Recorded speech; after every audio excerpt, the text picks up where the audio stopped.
तदालय कृष्णाय कृष्णभक्ताय तद्भक्ताय नमो नमः। आजानुलम्बितभुजो कनकावदातो संकीर्तनैकपितरो कमलायताक्षो विश्वम्भरो द्विजवरो युगधर्मपालो वन्दे जगत्प्रियकरो करुणावतारो पंचतत्वात्मकं कृष्ण भक्तरूपस्वरूपकं भक्तावतार भक्ताख्यं नमामि भक्तशक्तिकम्।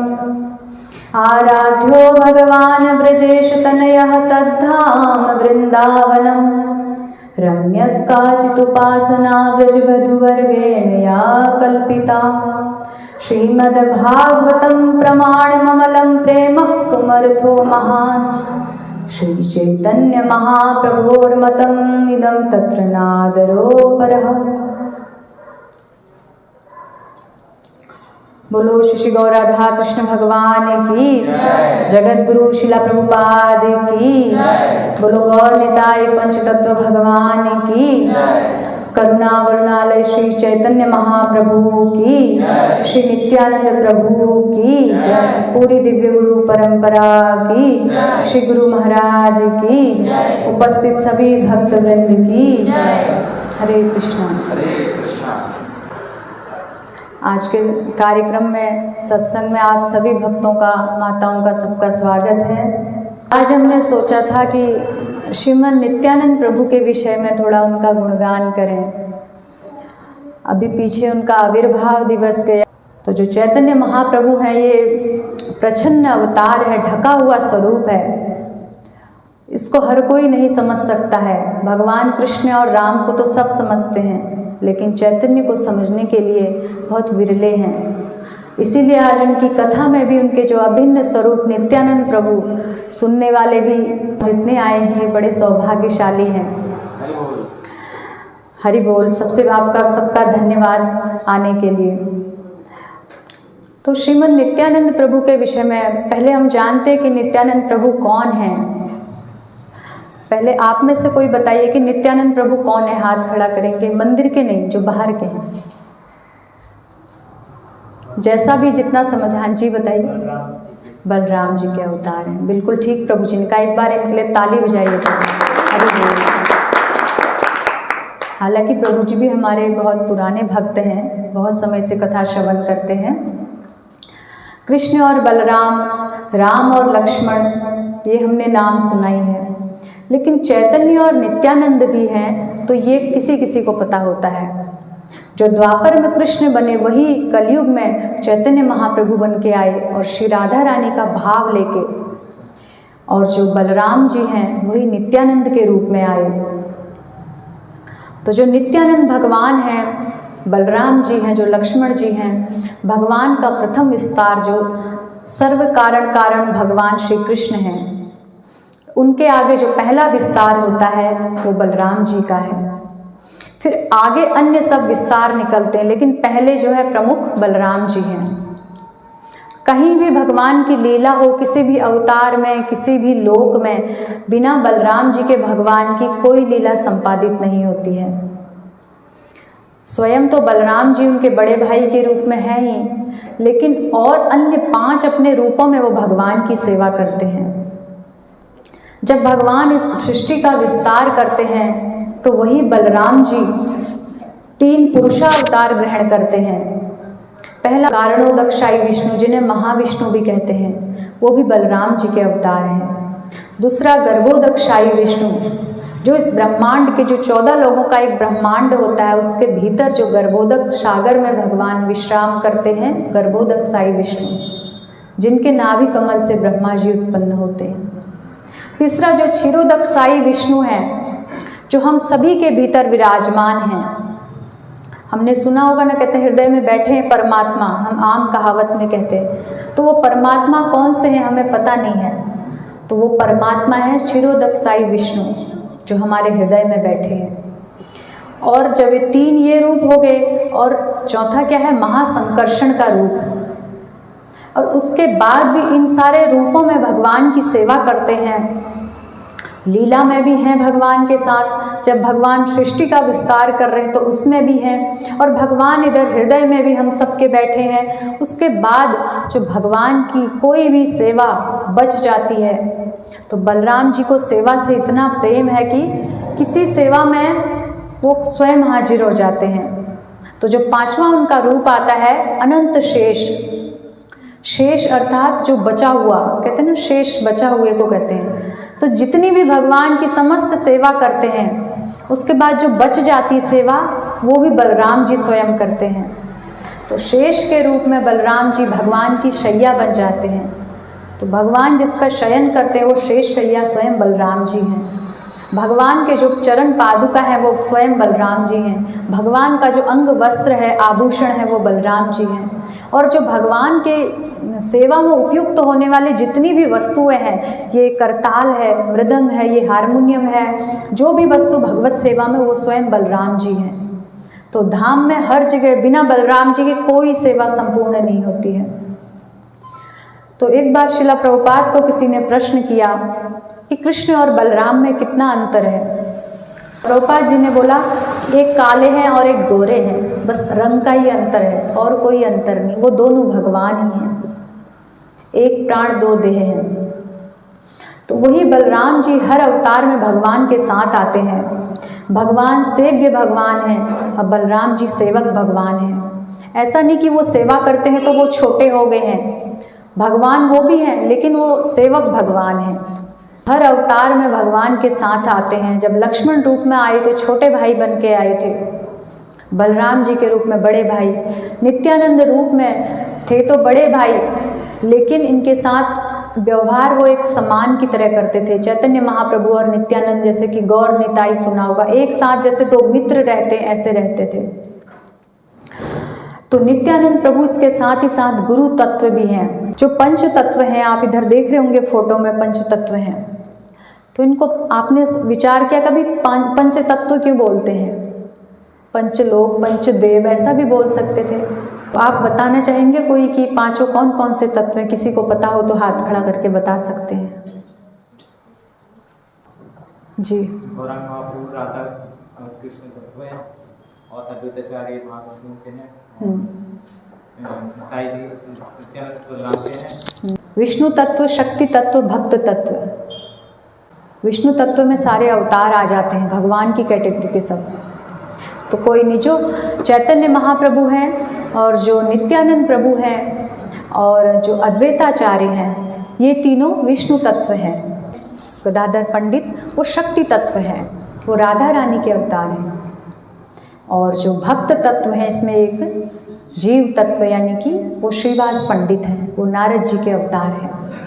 इसलिए जब उनकी स्तुति करते हैं तो पंच तत्वात्मकम कृष्ण भक्त रूप स्वरूपकम भक्तावतार भक्ताख्यम नमामि भक्त शक्तिकम। तो ये पांचों तत्व जो आए, इन्होंने भक्ति का प्रचार किया। तो जो ये चैतन्य महाप्रभु का ये अवतार है, इसको कली पावना अवतार कहा जाता है, प्रेमा अवतार कहा जाता है। प्रेम पुरुषोत्तम, श्री राम मर्यादा पुरुषोत्तम थे, भगवान श्री कृष्ण पूर्ण पुरुषोत्तम थे। तो जो नित्यानंद प्रभु है, इनके जीवन जब इस अवतार में आए तो इनका जन्म राढ़ देश में हुआ। राढ़ देश जो है बंगाल में ही है, सारे भगवान बंगाल में ही प्रकट हुए थे। बंगाल में एक चक्रा गांव है, छोटा सा गांव है वो, उसमें श्री नित्यानंद प्रभु प्रकट हुए थे। वो भी जो एक चक्रा गांव है वो भगवान की लीला से बहुत उसका संबंध है। एक तो जो जब पांडव अज्ञातवास में गए थे तो वहाँ उन्होंने 1 वर्ष तक निवास किया था। जो भीमसेन ने एक बकासुर दैत्य को मारा था वो स्थान है। तो वहाँ हम गए थे एक बार, सौभाग्य से दर्शनों का मौका मिला। तो वहाँ बहुत बड़ा पांडवों का मंदिर है और वो स्थान है जहाँ नित्यानंद प्रभु का जन्म हुआ। और जो प्रसूति गृह होता है जहाँ माता ने उनको जन्म दिया, वो स्थान आज भी एकदम वैसे ही रखा है, पुराना, उस पर कुछ भी रिनोवेट नहीं किया है। बाहर सब मंदिर बहुत भव्य बन गया है, लेकिन उस स्थान को वैसे ही रखा है। और वो वृक्ष भी है जिस वृक्ष में नित्यानंद प्रभु की जो नाड़ी होती, जो नाल होती है, उसको जमीन के अंदर उसको स्थापित किया था। तो वहाँ आज विशाल वृक्ष बन गया है। तो बड़ा दिव्य स्थान है वो। एक चक्रा धाम, जब भगवान ने महाभारत का युद्ध हुआ था द्वापर में भगवान श्री कृष्ण के समय में, तो भगवान ने जो भीष्म पितामह को मारने के लिए जो चक्र उठाया था, रथ का पहिया, तो रथ का पहिया एक पहिया था, तो उसको चक्र का इस्तेमाल किया, तो इसलिए उसको चक्र बोला जाता है। जब भीष्म पितामह ने प्रतिज्ञा की थी कि मैं भगवान से शस्त्र उठवा के रहूँगा, और भगवान ने प्रतिज्ञा की थी मैं शस्त्र नहीं उठाऊँगा, तो भीष्म पितामह इतने वीर थे कि उन्होंने सोचा कि मैंने प्रतिज्ञा भगवान की तोड़वानी है, तो अर्जुन को बहुत अधिक उन्होंने इतना बाणों की वर्षा की कि अर्जुन अब लगा कि अब नहीं बचेंगे। तो भीष्म पितामह जानते थे भगवान भक्त वत्सल हैं, अपनी प्रतिज्ञा तोड़ देंगे लेकिन अर्जुन को कभी आँच नहीं आने देंगे। तो अर्जुन युद्ध तो कर रहे हैं लेकिन भीष्म पितामह का मुकाबला नहीं कर पा रहे हैं, वो इतनी तीव्रता से बाणों की वर्षा कर रहे हैं। तो अर्जुन भी घायल होने वाले थे और भगवान को भी कई बाण लगे। भगवान ने देखा अगर भीष्म पितामह को इस समय रोका नहीं गया तो ये कुछ ही समय में अर्जुन को मार सकते हैं, और अर्जुन को मारने का मतलब धर्म की हानि हो जाएगी, क्योंकि धर्म इस समय पांडवों के पक्ष में है। तो भगवान धर्म की रक्षा के लिए अपने वचन को पीछे कर देते हैं। भगवान ने क्योंकि शस्त्र नहीं उठाऊंगा वचन लिया था, तो इसलिए शस्त्र तो नहीं उठाया, कोई चक्र धनुष बाण नहीं लिया, लेकिन रथ का पहिया उठा दिया। अब भगवान के संकल्प करने पर उस पहिए ने ही चक्र का काम किया। जब भगवान रथ का पहिया उठा के दौड़ते हुए भीष्म पितामह की तरफ गए, तो अर्जुन ने देखा कि मेरे प्रभु की तो प्रतिज्ञा टूट रही है। तो अर्जुन ने दौड़ते भगवान के चरण पकड़ लिए कि प्रभु ना, आप प्रतिज्ञा मत तोड़िए, आगे चल के मानव समाज क्या कहेगा आपको कि आप अपने वचन के पक्के नहीं हैं। तो भगवान कहते हैं अर्जुन तू ये चिंता मत कर कि मुझे लोग क्या कहेंगे, लेकिन मेरे भक्तों को कष्ट आए ये मैं नहीं देख सकता हूँ, मुझे कुछ भी कहे मैं वो सहन कर लूँगा। तो भगवान ने वो जब पहिया उठाया चक्र के रूप में, तो भीष्म पितामह तो यही चाहते थे, उन्होंने सब अपने बाण और धनुष नीचे रख दिया और हाथ खड़े कर दिए भगवान के आगे कि आपका स्वागत है, मैं तो यही चाहता कि आपके हाथों मेरी मृत्यु हो। तो जब उन्होंने हाथ नीचे कर दिए तो निहत्थे पर शस्त्र नहीं उठाया जाता, यहाँ से अर्जुन ने रोक दिया। पर भगवान तो संकल्प होता है, जो चक्र उठाया था अब उसका क्या करें, उठा लिया तो उसका संधान होगा ही होगा, क्योंकि सत्य संकल्प है, उनका कोई भी संकल्प झूठा नहीं होता है। तो बोले अब इसका क्या करें। तो भीष्म पितामह ने बोला कि प्रभु इसको पूर्वी बंग की तरफ फेंक दीजिए इसको। तो भगवान ने वो पहिया वहाँ से दूर फेंका, तो ये यहाँ आके बंगाल में गिरा था, जो एक चक्रा, क्योंकि एक पहिए का चक्र था तो इसलिए एक चक्रा गांव इसका नाम पड़ा। इसी स्थान पर वो पहिया गिरा था जहाँ नित्यानंद प्रभु का जन्म हुआ। तो नित्यानंद प्रभु के माता पद्मावती थी और पिता का नाम हड़ाई पंडित था। इनके एकमात्र पुत्र थे नित्यानंद, इनका नाम बचपन में चिदानंद था, बाद में संन्यास के बाद नित्यानंद पड़ा।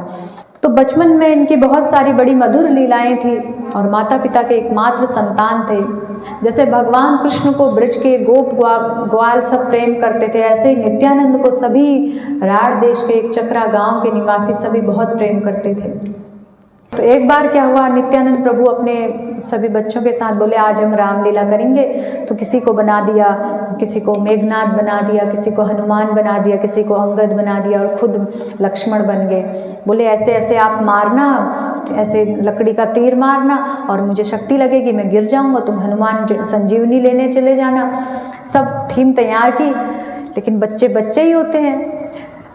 तो जब शुरू हुआ रामलीला तो वहाँ से जो मेघनाथ था उसने ऐसे छोटा सा घास का तिनका मारा, तो नित्यानंद प्रभु इनको शक्ति लग गई और ये मूर्छित हो गए।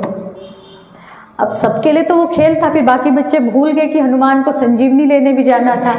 वो बच्चे खेल में लग गए। वो नित्यानंद प्रभु अपने लक्ष्मण आवेश में आ गए, उनको कि मुझे शक्ति लग गई, वो मूर्छित ही रह गए। बहुत समय बीत गया, बच्चे देख रहे हैं अरे ये तो उठ ही नहीं रहा है। तो बच्चे रोने लगे, उनके माता पिता के पास गए, आपके बालक मूर्छित हो गया, उसको कुछ हो गया। तो उनके माता पिता सभी गांववासी एकत्र हो गए, क्या हो गया क्या हो गया। सबने पूछा कि कैसे हुआ क्या, उन्होंने बताया कि हम ऐसे खेल रहे थे, इनने कहा था हम लक्ष्मण बनेंगे, ऐसे शक्ति लगेगी। तो एक ने बोला कि उनने कहा था कि तू हनुमान बनना, संजीवनी लाना।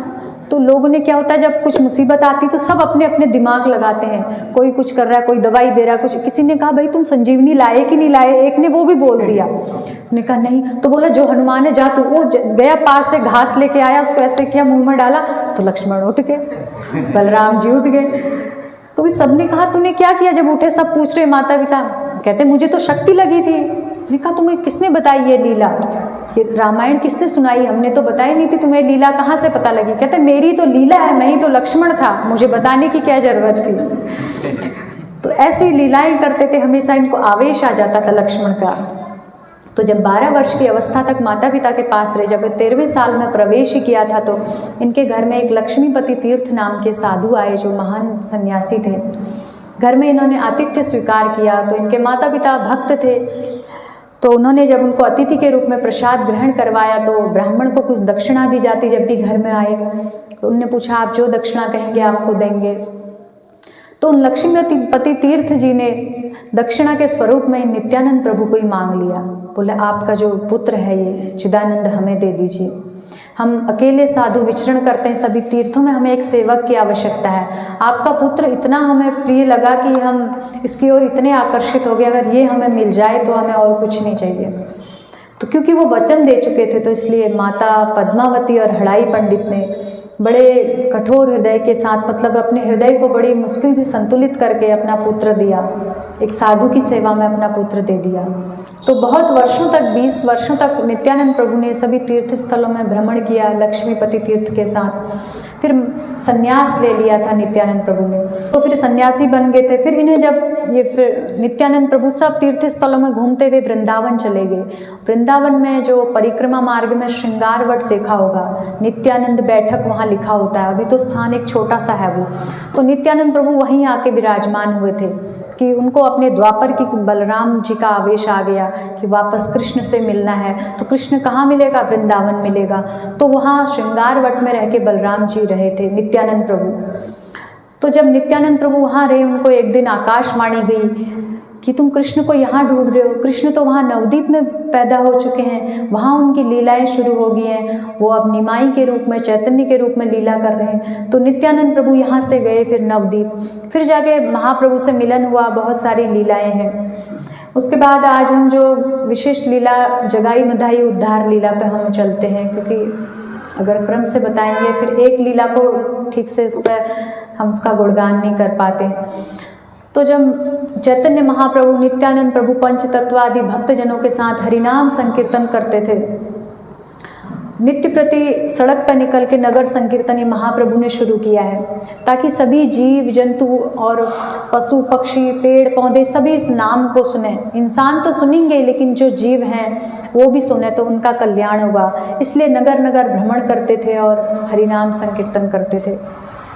फिर नित्यानंद जब चैतन्य महाप्रभु जो जो रोज प्रचार कार्य होता था, संकीर्तन होता था, जो भी लीला होती थी, तो श्रीवास पंडित के घर में बैठ के एक बैठक होती थी। नित्य का नियम था कि शाम को सारे भक्त एकत्र होंगे, सारी चर्चा करेंगे, कृष्ण लीला गुणगान करेंगे, नाम संकीर्तन करेंगे, कथा करेंगे। जैसे अभी भी हम सभी लोग एक स्थान पर एकत्र होते हैं तो वहाँ करते हैं, तो ऐसे ही महाप्रभु को ऊंचे सिंहासन पर बिठाते थे, सभी भक्तगण उनके साथ बैठ के सब चर्चा करते थे। तो एक दिन महाप्रभु ने कहा कि नित्यानंद प्रभु से कहा कि नित्यानंद, हमने जिसलिए अवतार लिया था कि प्रत्येक जीव इस संसार का हरिनाम लेके कृष्ण प्रेम को प्राप्त करे, वो तो पूर्ण नहीं हो रहा है, क्योंकि बहुत लोग ले रहे हैं, बहुत लोग छूट जा रहे हैं। तो कुछ ऐसा उपाय करना है कि एक एक व्यक्ति घर घर जाके कोई भी ना छूटे, ऐसे हरिनाम संकीर्तन का प्रचार करना पड़ेगा। तो इसके लिए नित्यानंद प्रभु से बड़ा कोई ऐसा नहीं है प्रचारक जो भक्ति दान दे सके। उनका नाम इसलिए पड़ता है अवधूत।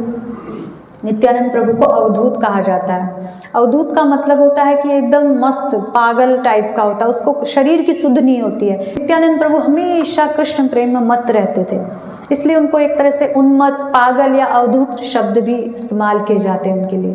तो ये एक साधारण वाला पागल शब्द नहीं, एक दिव्य लेवल पे है ये। तो जो नित्यानंद प्रभु के शिष्य थे श्री वृंदावन दास ठाकुर, उन्होंने इस जगाई मधाई उद्धार की लीला स्वयं लिखी है। तो हम उनके लिखे हुए शब्दों को दोहराते हैं, उससे और अच्छा, क्योंकि ये वृंदावन दास ठाकुर स्वयं बता रहे हैं, प्रत्यक्ष शिष्य नित्यानंद प्रभु के। तो आप लोग सब लोग श्रवण कीजिएगा, इसको पढ़ेंगे हम। तो पढ़ेंगे, इतना बढ़िया इन्होंने लिखा है कि आप अगर ध्यान से सुनेंगे तो आपको लगेगा जैसे यहाँ पर ही जगाई मधाई उद्धार लीला हो रही है, इतना सुंदर वर्णन किया है। एक दिन नृत्य करने के बाद श्री चैतन्य महाप्रभु अपने भक्तों के साथ बैठ गए। 3 ताली बजाते हुए उन्होंने कहा, जो व्यक्ति प्रेम और भक्ति से नित्यानंद प्रभु की पूजा करता है वह उनके साथ साथ मेरी पूजा करता है, चाहे कोई व्यक्ति बड़ा भक्त क्यों ना हो। यदि वह नित्यानंद प्रभु की निंदा अथवा उनकी उपेक्षा करता है तो मैं उसका त्याग कर दूंगा। यदि किसी व्यक्ति को नित्यानंद प्रभु के शरीर का स्पर्श करके बहने वाली वायु का स्पर्श प्राप्त होता है तो वह भगवान श्री कृष्ण भी उसका कभी त्याग नहीं करेंगे। स्वयं महाप्रभु ये नित्यानंद प्रभु की महिमा बता रहे हैं। यह सुनकर भक्तगण उत्साहपूर्वक तालियां बजाने लगे। जो अभी हम लीला सुन रहे हैं, वृंदावन दास ठाकुर जो स्वयं वेद व्यास जी के अवतार हैं, वो ये लीला को श्रवण करने की महिमा बता रहे हैं, जो आप लोग सुनेंगे अभी। जो व्यक्ति श्रद्धा एवं भक्ति पूर्वक इन दिव्य लीलाओं को सुनता है वह स्वयं श्री चैतन्य महाप्रभु द्वारा संरक्षित तथा पालित होता है। भगवान उसका प्रोटेक्शन करते हैं।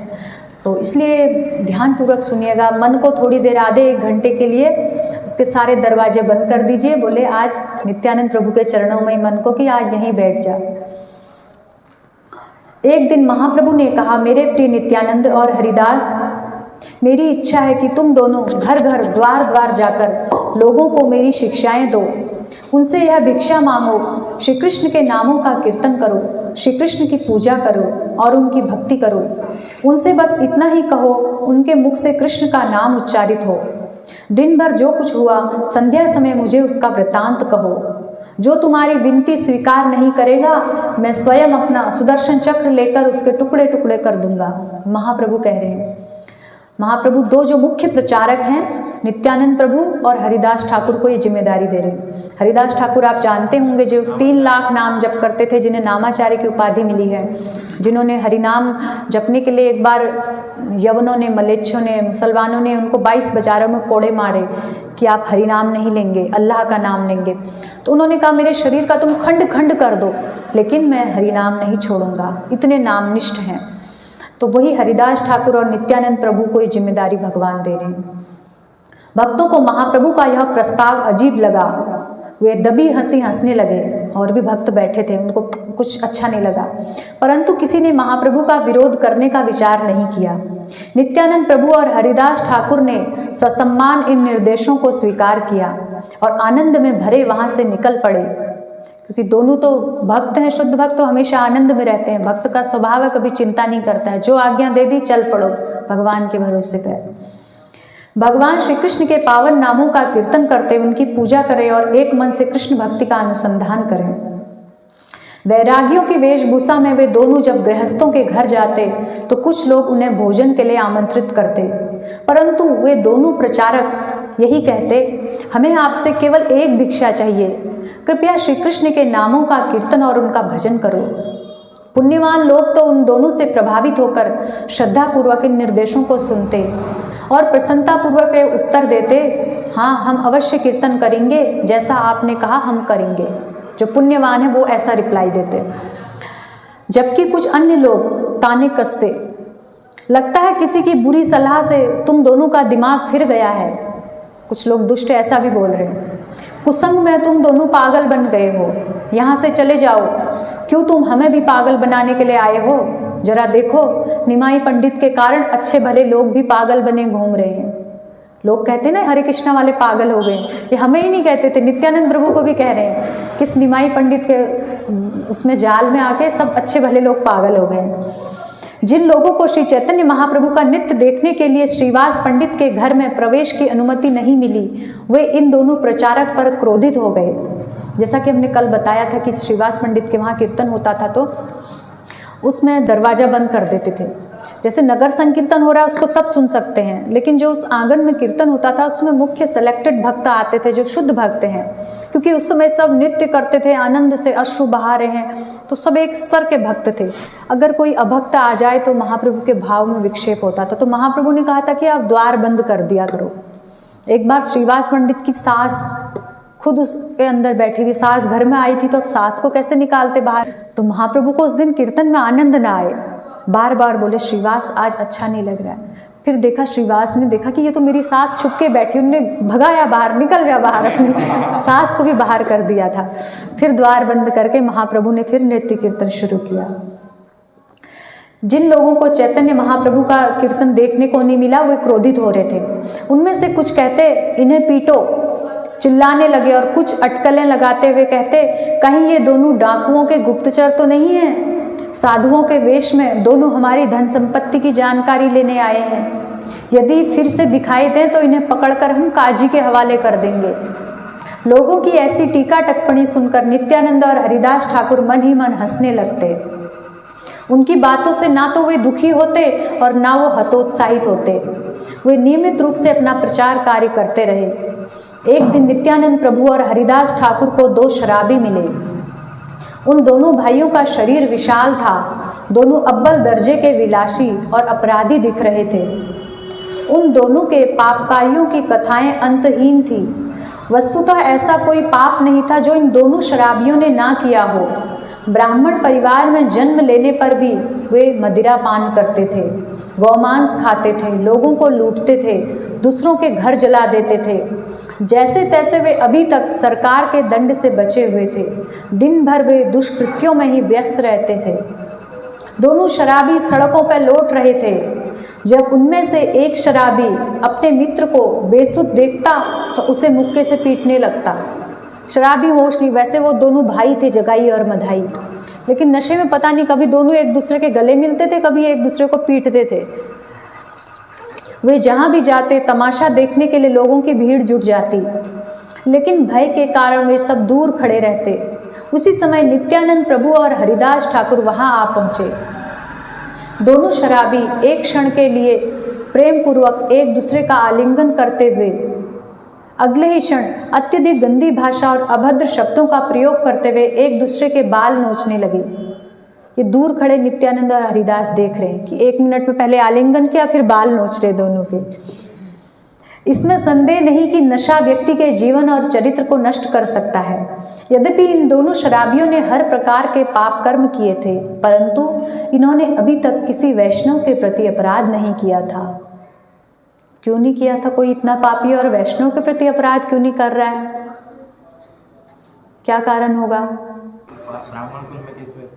ब्राह्मण कुल तो छोड़िए, शराब पी रहे हैं, गौमांस खा रहे हैं, घर जला रहे हैं, सब कुछ पाप कर रहे हैं, लेकिन वैष्णव के प्रति अपराध नहीं किया उन्होंने। ये क्वालिटी है।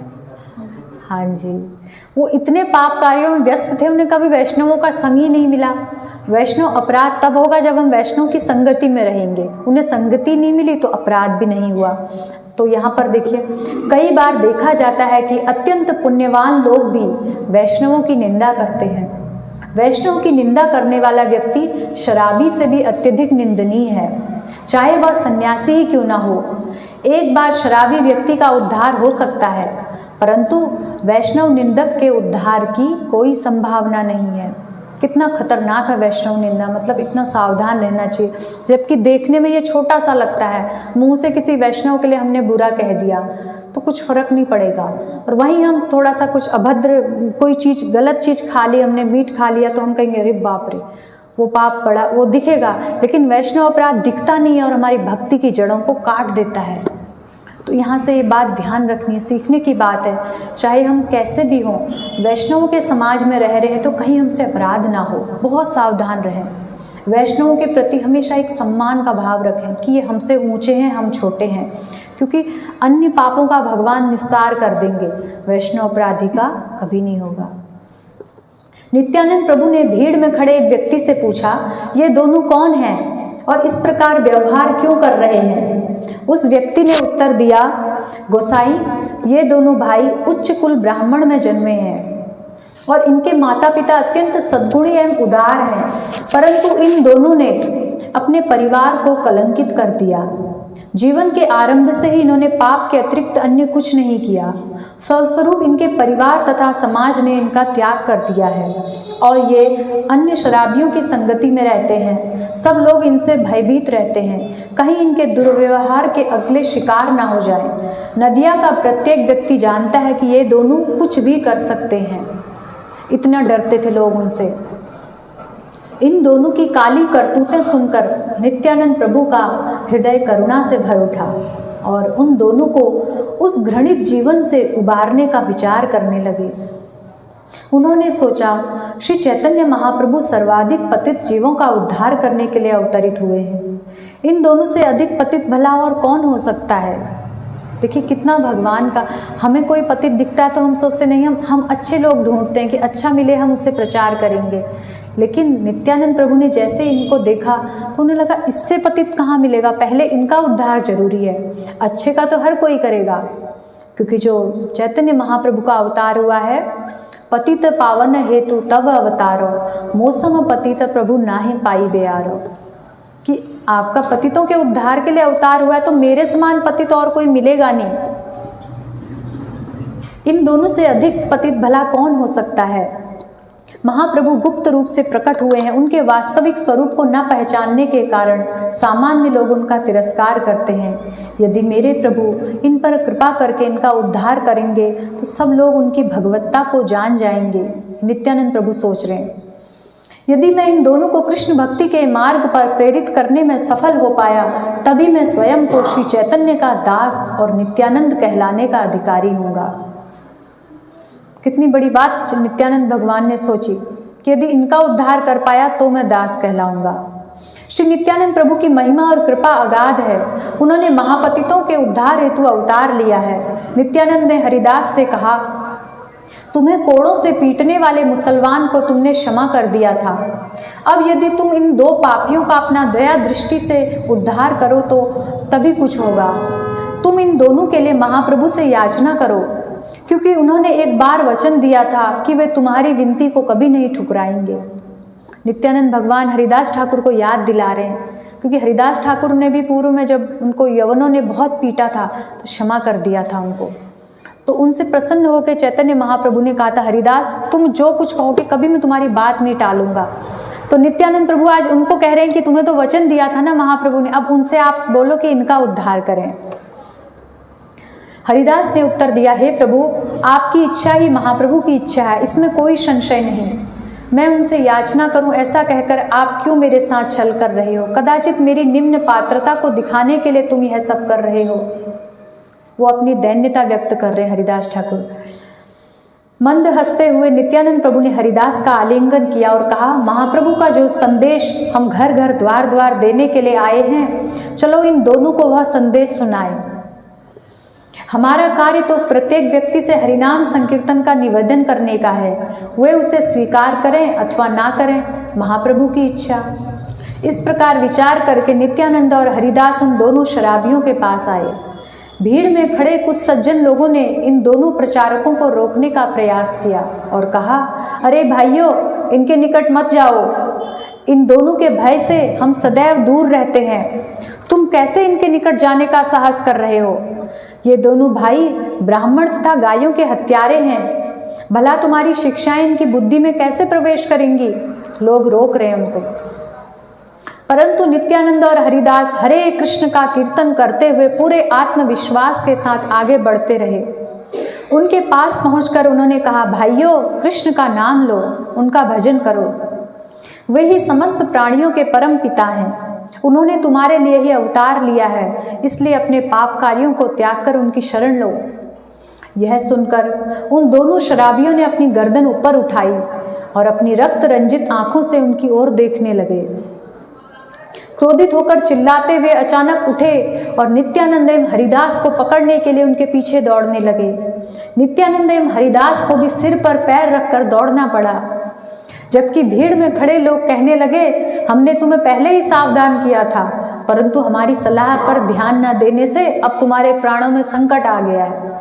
क्योंकि वो मारने आए तो फिर दोनों भाग रहे। अब हरिदास ठाकुर हैं 80 साल के वृद्ध और नित्यानंद प्रभु हैं एकदम जवान। तो नित्यानंद प्रभु तो दौड़ के आगे पहुंच जाते हैं, हरिदास ठाकुर ऐसे दौड़ते हैं, धीरे धीरे वो हाँफने लगते हैं। भीड़ में खड़े पाखंडी लोगों को यह देखकर बहुत आनंद आया और द्वेष भरे मन से सोचने लगे, अच्छा हुआ भगवान नारायण इन ढोंगियों को अच्छा दंड दे रहे हैं। लोग हंस रहे हैं कि साधुओं को मारने के लिए दोनों दौड़ रहे हैं, तो लोग मजा ले रहे हैं। दृश्य देख रहे पुण्यवान ब्राह्मण चिल्लाने लगे, हे कृष्ण इन दोनों की रक्षा करो, रक्षा करो। वे दोनों दुष्ट इन दो साधुओं का पीछा कर रहे हैं और यद्यपि वे उन्हें पकड़ नहीं पाए तो फिर हम भी बारंबार तुम्हें नहीं छोड़ेंगे, पकड़ो, चिल्ला रहे हैं। नित्यानंद प्रभु ने कहा, हरिदास, इनका उद्धार करने के लिए हमने स्वयं को बड़ी मुसीबत में डाल दिया है। आज यदि प्राण बच गए तो हम बड़े सौभाग्यशाली रहेंगे। नित्यानंद प्रभु खुद कह रहे हैं। हाँ, ठाकुर हरिदास ने उत्तर दिया, तुम्हारे कहे अनुसार कार्य करने से आज हमें पीड़ादायक और असामयिक मृत्यु के दर्शन करने पड़ेंगे। हरिदास ठाकुर गुस्सा हो रहे हैं कि तुम्हारे कारण आज पहले ही हमें अकाल मृत्यु भोगनी पड़ेगी। क्योंकि तुमने इन अश्रद्धालु और शराबियों को उपदेश देने का प्रयास किया है, उसके फलस्वरूप हमारी दुर्गति हो रही है। वो दौड़ते जा रहे हैं और पीछे पड़े हुए वो दोनों शराबी।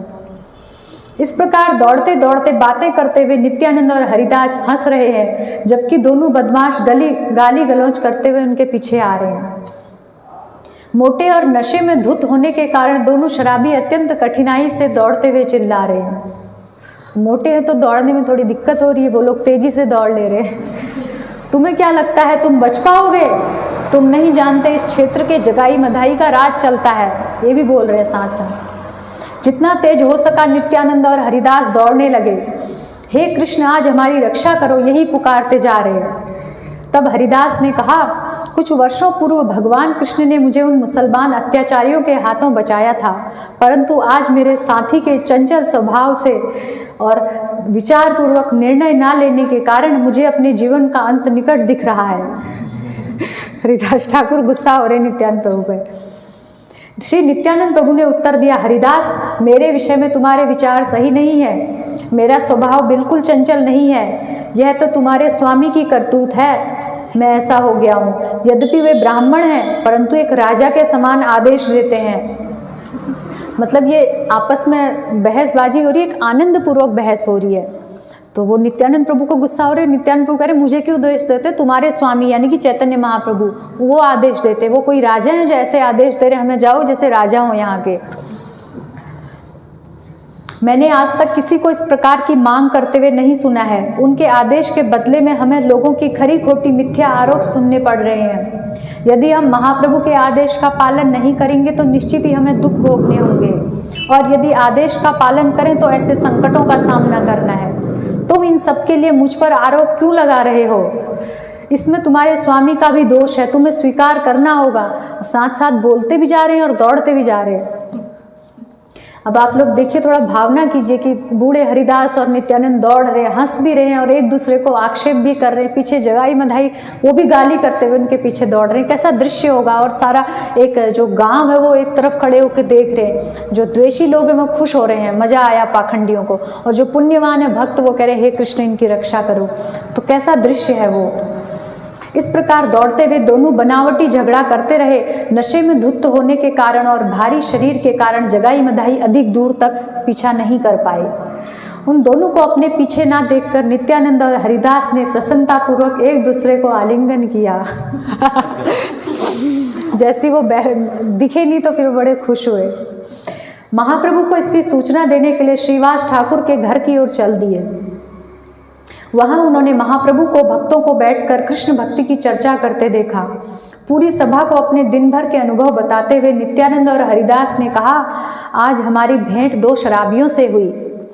लोगों ने हमें बताया कि उनका जन्म ब्राह्मण कुल में हुआ है। उनका कल्याण करने के लिए हम उनके पास गए, भगवान कृष्ण के नामों का कीर्तन करने के लिए कहा, परंतु वे दोनों अत्यंत क्रोधित हो गए और हमें मारने के लिए दौड़े।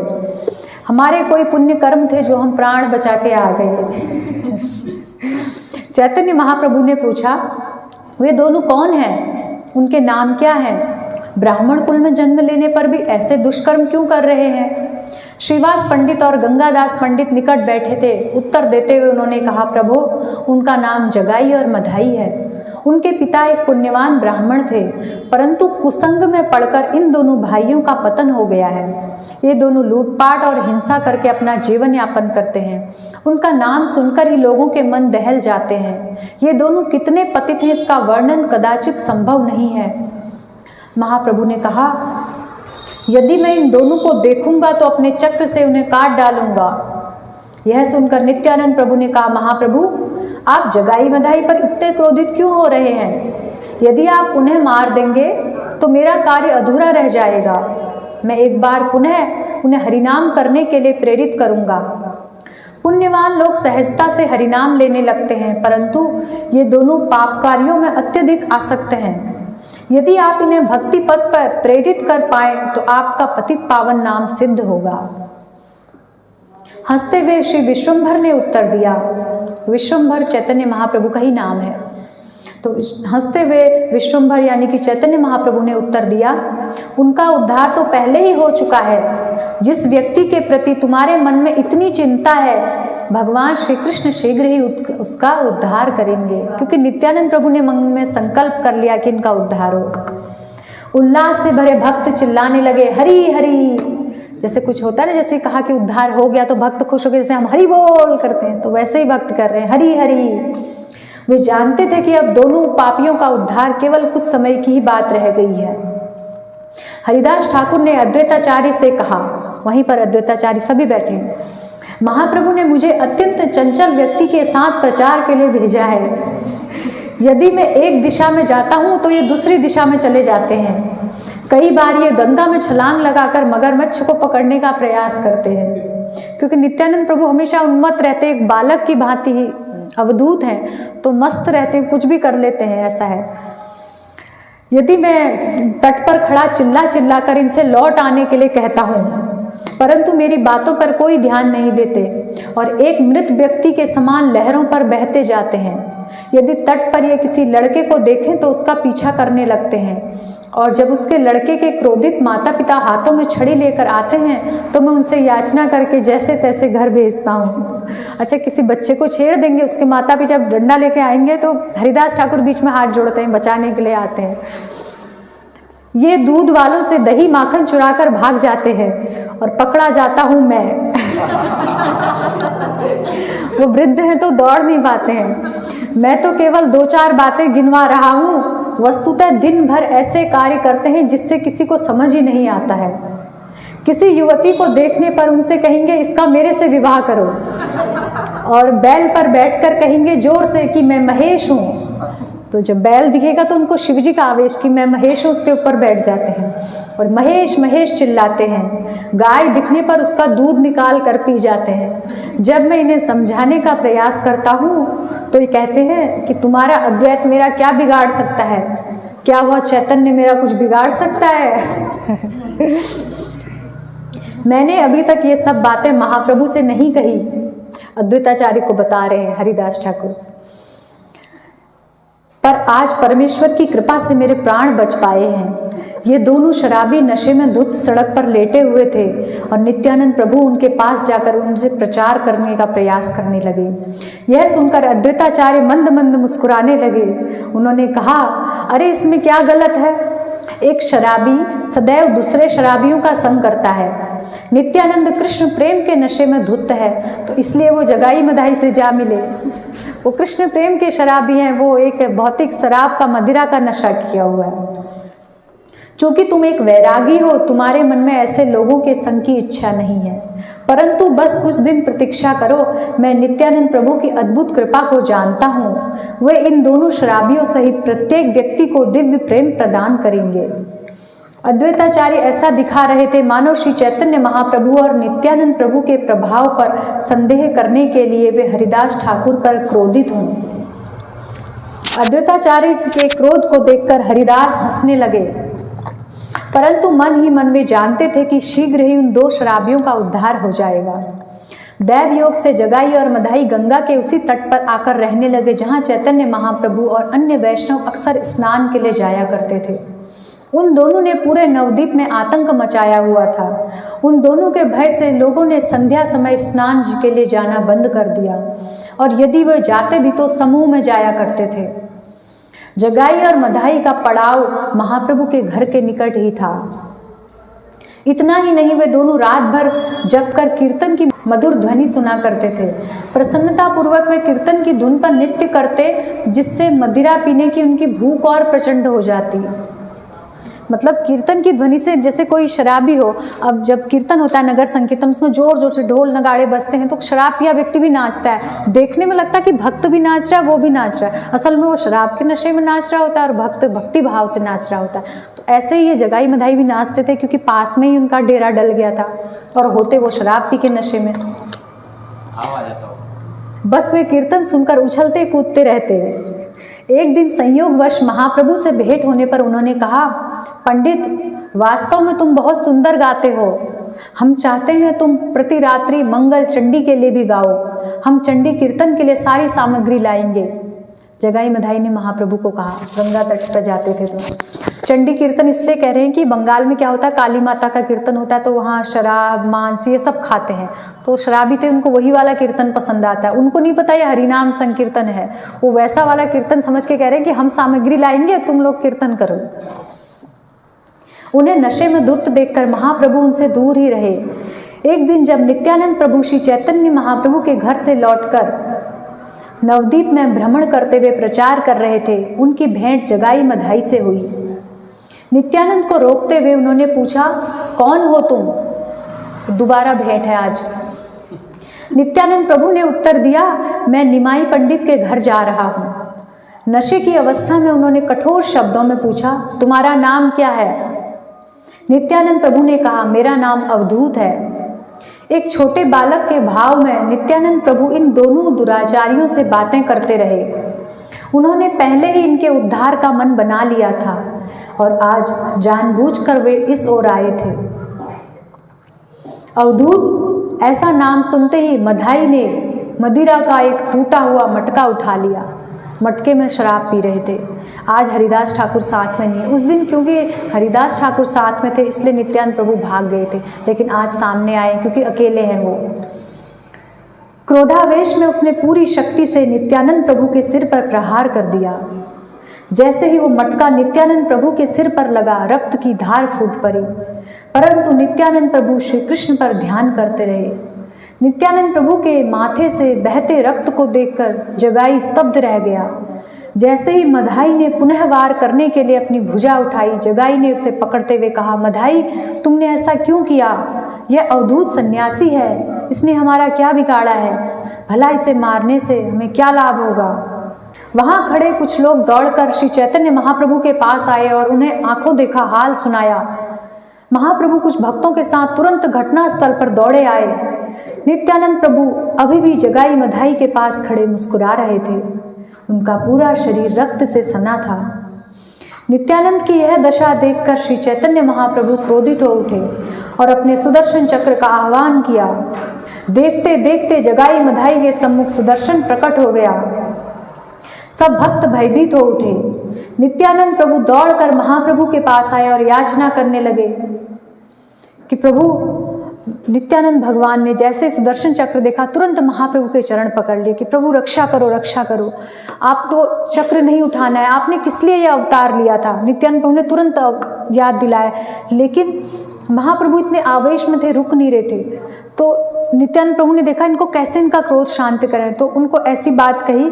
नित्यानंद प्रभु ने कहा, प्रभु, जब मधाई मुझे मारने वाला था तो जगाई ने उसे रोक दिया।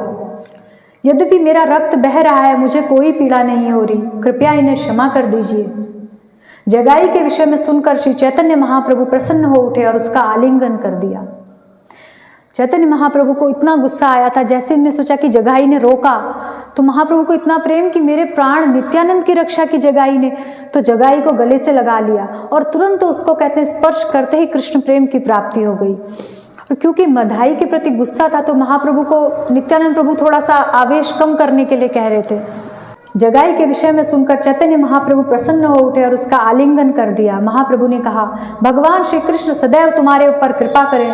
नित्यानंद की रक्षा करके तुमने आज मुझे जीत लिया है, मुझे खरीद लिया है। तुम जो चाहो मुझसे मांग सकते हो। आज मैं तुम्हें भगवान श्री कृष्ण की शुद्ध भक्ति और उसका प्रेम देता हूँ। बताओ, केवल इतनी सी बात सुन के कि जगाई ने रक्षा की, इतना सुन के महाप्रभु ने बिना मांगे उस पापी दुराचारी को कहा कृष्ण प्रेम देता हूँ, कृष्ण की भक्ति, सब कुछ दे दिया, क्योंकि नित्यानंद प्रभु की रक्षा की थी। नित्यानंद प्रभु क्या है? चैतन्य महाप्रभु के प्राण है। अगर ये चैतन्य महाप्रभु के प्रति अपराध किया होता वो सहन कर लेते, वो कभी सुदर्शन चक्र नहीं उठाते, लेकिन नित्यानंद प्रभु तो उनके क्या है, एकदम आत्मा है, उनके प्रति वो कष्ट सहन नहीं कर सकते हैं। महाप्रभु के उद्गार सुनते ही सब भक्तगण उच्च स्वर में बोले, हरि हरि हरि हरि, इसका जय घोष करने लगे। जबकि जगाई भाव विभोर होकर मूर्छित हो गया। भगवान का आलिंगन और कृष्ण प्रेम मिल गया तो वो मूर्छित हो गया। चैतन्य महाप्रभु ने कहा, जगाई उठो, देखो मैंने आज तुम्हें भगवत प्रेम प्रदान कर दिया है। उठने पर जगाई ने श्री चैतन्य महाप्रभु को चतुर्भुज रूप में देखा। उन्होंने अपने हाथों में शंख, चक्र, गदा और पद्म धारण किया हुआ है। महाप्रभु के चरण कमलों को अपनी छाती पर रखकर जगाई फूट फूट कर रोने लगा। उसके सारे पाप आज समाप्त हो चुके थे। यद्यपि जगाई पूरी तरह शुद्ध हो गया था, मधाई पर महाप्रभु की कृपा होनी अभी शेष थी। नित्यानंद प्रभु की ओर ध्यान न देते हुए मधाई आगे बढ़ा और श्री चैतन्य महाप्रभु के चरणों में गिरते हुए उसने दंडवत किया।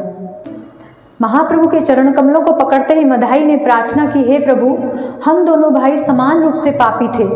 हम दोनों एक समय में एक जैसा पाप करते थे, फिर ऐसा क्यों? तुमने उसके ऊपर कृपा की और मेरे ऊपर नहीं। कृपया मुझ पर भी कृपा कीजिए। आपके अतिरिक्त मुझ पतित का कोई उद्धार नहीं कर सकता है। क्योंकि महाप्रभु के दर्शनों से ही उनका सब कलमश दूर हो चुका था।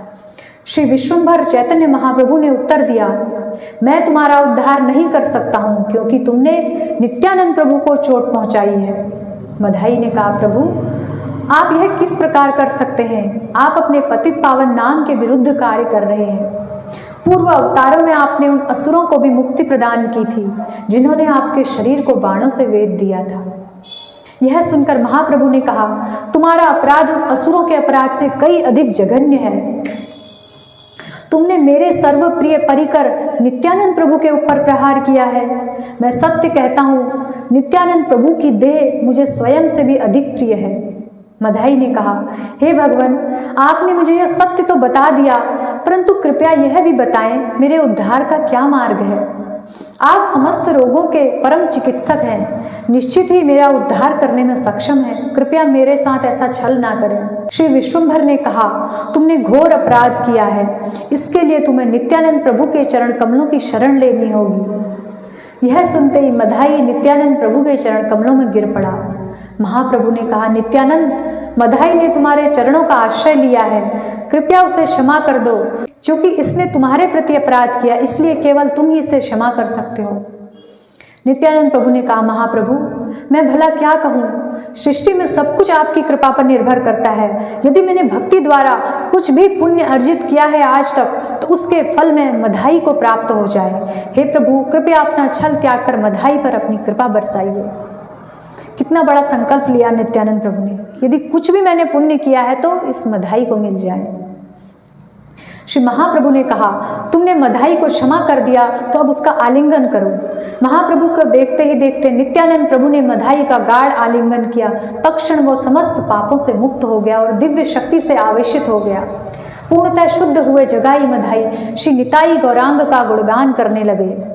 श्री चैतन्य महाप्रभु ने कहा, जगाई मधाई, आज से कोई पाप कार्य ना करना। जगाई और मधाई ने उत्तर देते हुए कहा, हम वचन देते हैं अब कोई पाप नहीं करेंगे। श्री चैतन्य महाप्रभु ने कहा, तुम दोनों ने अनेक जन्म में जो पाप एकत्र किए थे, आज मैंने तुम्हारे सभी पाप फलों से मुक्त किया है, इसमें कोई संदेह नहीं। महाप्रभु ने ये कहते हुए कि जो पूर्व के पाप, यदि किसी ने भी कितने भी पाप किए हैं, जब वो भगवान की शरण में आ जाता है, यदि ये कहता है कि अब मैं पाप नहीं करूंगा और करता भी नहीं है, तो पूर्व पाप उसके क्षमा हो जाते हैं। लेकिन उसके बाद भी यदि हम पाप करते रहते हैं तो फिर वो पाप खत्म नहीं होते हैं। महाप्रभु ने जगाई मधाई का उत्तरदायित्व लिया, लेकिन इस गारंटी के साथ कि आप दोबारा पाप नहीं करोगे। महाप्रभु के आश्वासन भरे वचन सुनकर उन दोनों के कर्ण छिद्रों में अमृत धारा प्रवेश कर गई। उन्हें सुनते ही जगाई मधाई भाव विभोर होकर गिर पड़े। उन्हें अज्ञानता एवं पाप से मुक्त देखकर महाप्रभु ने भक्तों को निर्देश देते हुए कहा, इन दोनों को मेरे घर ले चलो, मैं इनके साथ संकीर्तन करूंगा। आज मैं इन्हें दुर्लभ वस्तु प्रदान करूंगा जो ब्रह्मा जी को भी प्राप्त नहीं है। ऐसा प्रेम जगाई मधाई को मिल रहा है। ब्रह्मा जी भी एक उच्च पद पे आसीन है ब्रह्मलोक पर वो भी चाहते हैं कि इस धरती पर मुझे मनुष्य का शरीर प्राप्त हो और मुझे सद्गुरुदेव प्राप्त हो। क्योंकि किसी को मनुष्य शरीर मिला, उसमें सद्गुरुदेव मिल जाए और उसके द्वारा वो भक्ति कर लेता है, तो वह ब्रह्मा जी के लिए भी दुर्लभ होता है। देवता बहुत पुण्यवान है, उनके पास सभी सुख हैं और बड़ी शक्तियाँ हैं, हमसे कई अधिक शक्तियाँ हैं, लेकिन देवता भी अपना गुरु धारण करके भक्ति नहीं कर सकते हैं। उनके पास जो गुरु हैं उनको गाइडेंस देते हैं, लेकिन जो शुद्ध भक्ति के लिए है वो स्वर्ग में हो ही नहीं सकता है। स्वर्ग में इतने सुख के संसाधन है, वहाँ आप साधना भक्ति कर ही नहीं सकते हैं, तो देवताओं को भी दुर्लभ है। नीचे के जो लोक हैं वहाँ तो असुर लोक रहते हैं, वहाँ तो भक्ति संभव ही नहीं है। तो भक्ति के लिए जो ये पृथ्वी लोक है, जो भूलोक है, यहाँ मनुष्य शरीर और सद्गुरुदेव की प्राप्ति उपयुक्त है। ये किसी को मिल जाता है तो ये संयोग बड़ा सौभाग्यशाली, बड़ा दुर्लभ योग माना जाता है। एक समय था जब लोग जगाई मधाई को देखने के बाद गंगा का स्नान करते थे, इतने पापी थे वो। परंतु अब वही लोग इन दोनों के संग को गंगा स्नान के समान पावन मानने लगेंगे, महाप्रभु बोल रहे। नित्यानंद प्रभु की यही इच्छा थी, उनकी इच्छा कभी व्यर्थ नहीं गई। सब भक्त जगाई मधाई को लेकर चैतन्य महाप्रभु के घर पहुंचे। महाप्रभु ने केवल चुनिंदा भक्तों को ही भीतर प्रवेश दिया। श्री विश्वंभर ने दोनों ओर नित्यानंद प्रभु गदाधर पंडित बैठे हैं, सामने उनकी ओर मुख्य अद्वैताचार्य बैठे हैं, चारों ओर घेरा बनाए हुए सभी भक्त बैठे हैं। उनमें पुंडरीक विद्यानिधि, हरिदास ठाकुर, गरुड़, रमाई पंडित, श्रीवास पंडित, गंगादास, वक्रेश्वर पंडित, चंद्रशेखर आचार्य, कुछ अन्य भक्त हैं। जगाई मदाई भक्तों के संकीर्तन से इतने प्रभावित हो गए कि उनके शरीर में समस्त दिव्य लक्षण प्रकट हो गए। वे भूमि पर लौटने लगे। भला कौन महाप्रभु की लीलाओं का पार पा सकता है। उन्होंने इन दो दुराचारियों को महान भक्त बना दिया। कुछ समय पूर्व वे पाखंडी और पापी थे, परंतु आज वो परम महाभागवत बन चुके हैं। सबको दिखाने के लिए महाप्रभु ने जगाई मधाई के पापों को स्वीकार किया। चैतन्य महाप्रभु की सुनहरी देह काली पड़ गई। जब महाप्रभु ने कीर्तन किया, जब जगाई मधाई को लेकर नृत्य हुआ, तो नृत्य के बाद क्या हुआ, भगवान गौरांग महाप्रभु सोने के वर्ण के थे, गौर वर्ण के थे, तो उनकी देह क्या हो गई, काली सांवली पड़ गई। तो सब लोग चकित रह गए कि महाप्रभु ऐसे क्यों हो गए। तो बाहरी रूप से तो क्या हुआ था, जगाई मधाई के पाप लेके भगवान ने अपना रंग काला कर दिया था, लेकिन भक्तों को भगवान ने अपने श्याम सुंदर रूप के दर्शन भी कराए थे। तो इसके बाद चैतन्य महाप्रभु की कृपा प्राप्त करके जगाई मधाई को दीक्षा मिल गई। उनका नाम जगन्नाथ और माधव पड़ा, क्योंकि महाप्रभु ने उनके पाप तो ले लिए थे, लेकिन कई बार क्या होता है, जब भक्त सब कुछ पापों को छोड़ के भक्ति राज्य में प्रवेश कर जाता है, लेकिन जो पूर्व के पाप किए हैं तो उसका पश्चाताप हृदय में रहता है, ग्लानि रहती है, होनी भी चाहिए। इस ग्लानि के द्वारा ही शुद्धि होती है। भले ही भगवान उनको क्षमा कर देते, लेकिन वो पश्चाताप उनको भीतर भीतर अग्नि की तरह जलाता रहता है।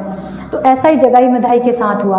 पाप तो महाप्रभु ने समाप्त कर दिए, लेकिन उनके भीतर इतना पश्चाताप कि हमने कितने पाप किए, अब क्या होगा, क्योंकि हृदय शुद्ध होने लगा तो उन्हें अपने पाप दिखने लगे। तो उसके लिए उन्होंने महाप्रभु के चरणों में गिर के प्रार्थना की, कोई उपाय बताए कि हम कैसे अपने पापों का मार्जन करें। तो महाप्रभु ने कहा कि क्योंकि आपने नदिया के नवद्वीप के सभी लोगों को कष्ट पहुंचाया है, प्रताड़ित किया है, तो इसलिए आपको सभी लोगों से क्षमा मांगनी पड़ेगी। उसका उपाय ये है कि आप जो गंगा का घाट, जहाँ सभी ये नवद्वीप वासी स्नान के लिए जाते हैं, तो स्नान करने नित्य प्रति, क्योंकि गंगा थी तो सबका नियम होता था प्रतिदिन गंगा स्नान करना, तो वहाँ पर आपने उस घाट में जहाँ से वो पैर रख के जाते हैं स्नान के लिए, उस घाट की रोज सफाई करनी है। तो वो जो चरण धूलि उसको मस्तक पे लगानी है और एक एक व्यक्ति से प्रणाम करके क्षमा मांगनी है।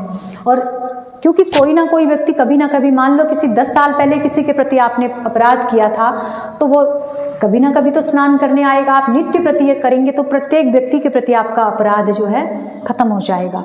तो महाप्रभु ने उपाय बताया। तो जगाई मधाई नित्य प्रति 2 लाख नाम जप करते थे। जब जगन्नाथ और माधव बन गए, 2 लाख यानी कि 2 बार 64 माला करते थे। और उसके बाद गंगा तट पर बैठे बैठे सबको प्रणाम करना और भक्तों की चरण रज स्पर्श करते थे और गंगा में स्नान करते थे। तो आज भी मायापुर में वो जगाई घाट, मधाई घाट नाम से विख्यात है, भक्त लोग वहाँ जाते हैं। तो महाप्रभु ने बहुत सारी शिक्षाएं दी इससे कि वैष्णवों के प्रति जो वैष्णवों का महत्व है ये प्रदर्शित होता है।